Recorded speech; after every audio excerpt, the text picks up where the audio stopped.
New state task force is calling for more information about Iowa's area education agencies, or AEAs. The group met for the first time today after state lawmakers made sweeping changes to AEAs last year.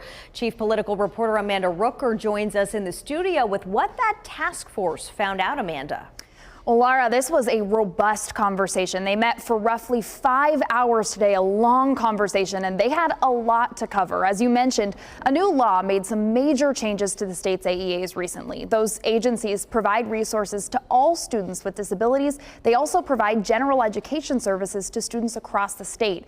And this law shifted 60% of AEA funding for media and educational services to school districts. And then the districts can decide to buy services from an AEA, get similar services elsewhere, or spend the money on something different. But next school year, districts will have full control of all of that funding for media and education services. The law will also shift 10% of special education funding to school districts, leaving 90% with the AEAs. The law also required a new state task force to meet and study the AEAs and then make recommendations to lawmakers on how to improve them. But the overall consensus today was that this task force needs more data and they need more time to review how the state can best serve its most vulnerable students.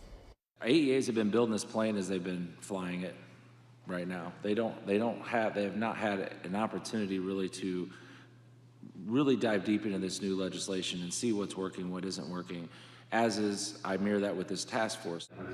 And as I mentioned, that state law made a lot of changes to how funding shifts between AEAs and school districts. A lot of the people on this task force had the question, how do those shifts impact services to Iowa students? And they want more information on that. The task force included people familiar with AEA services, including parents of children with special needs, school superintendents, and special education teachers. Some praised the law for giving schools more flexibility over how to use state special education funding so that those schools can best meet their students' needs. But others on the task force raised concerns about this law creating gaps in services, leaving especially rural schools with less access or less quality resources.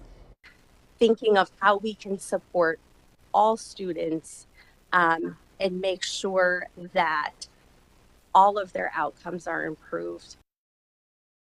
Now, this task force was supposed to send Iowa Governor Kim Reynolds a report by the end of the month. However, they decided today to extend that deadline. They plan to meet again in February when they have some access to more information about what services every school district in the state needs from AEAs, current staffing levels at the AEAs, and how next year's funding changes to AEAs will impact services and the students that AEAs serve. Laura?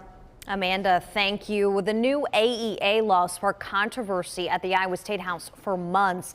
The bill was first proposed by Governor Reynolds at the start of the year during her Condition of the State address. But the Iowa House and Senate came up with their own versions. The proposal bounced between the chambers as amendments were added. It eventually passed the House on March 21st.